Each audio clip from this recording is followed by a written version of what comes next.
Alright, let's get started. I'm going to do a series of tutorials, videos for you. I'm not going to cover WordPress 101.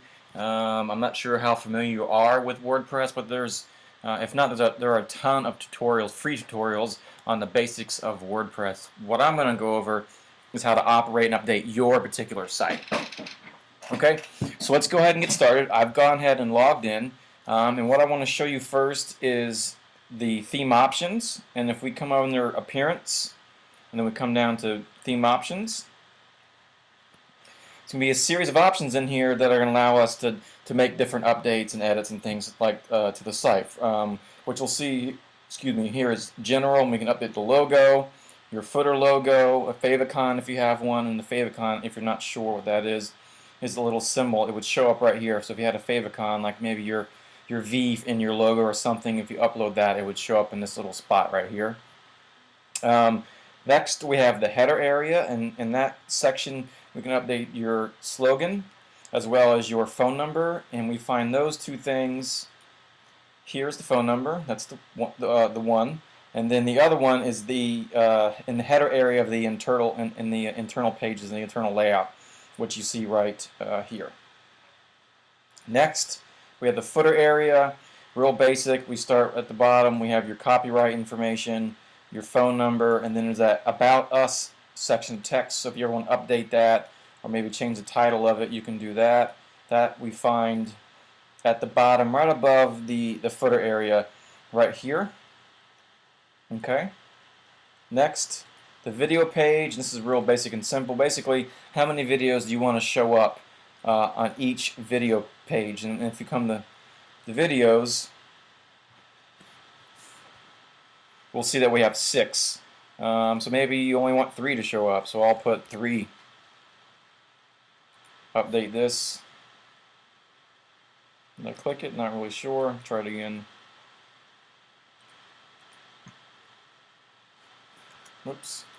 So now when I update this, I'll see 3, and then I'll see a pagination right here. See if we're going to past videos. So up to you entirely and how many you want to put on there.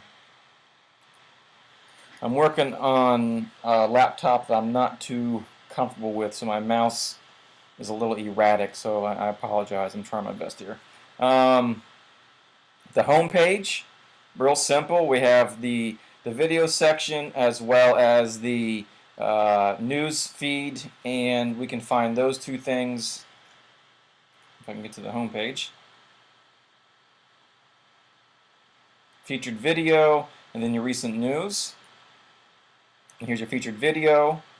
Here's your video link, and then the link of where it goes if it's clicked, and then your video URL. So you can upload Vimeo or YouTube. Right now we have YouTube. Up to you what you want to put there. All you got to do is type in the URL, and then the link of where it goes to on the website. So in this case, if I come up to here, I click more videos, it's going to take me to the video page. Of course, entirely up to you. Next is the featured news that I just mentioned a second ago. Here's your title, here's your link, and then where it's going when it's clicked. Right now it's going to the blog page, the news page. Update that as you like. We have the homepage articles title.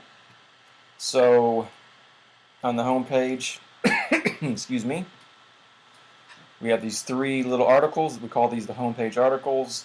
And then here's your title right there. That's right there. And then our slider, you have a few options here. On your homepage slider right now, it's sliding horizontally, and it slides on its own. It also will pause when you hover over it, and it's sliding every 4 seconds. So you can come in here and maybe you want a vertical slide, maybe you don't want it to auto slide, whatever. Maybe you want it to be 6 seconds in between instead of 4. You can do all that simply by updating this section. Last but not least is the social buttons, the social icons, and we find those at the bottom, right above the footer and below the intro text right here. So all you gotta do is put in your your Twitter URL or your Facebook URL or what have you right in those sections. Side note, make sure you do not click restore defaults unless you absolutely have to, because if you click that, it's going to reset this entire section in the entire options that we're using here, not just the field you're in at the time, but the entire panel. So if you click that, it's going to wipe all this out to restore defaults. Okay, that'll do it for this video.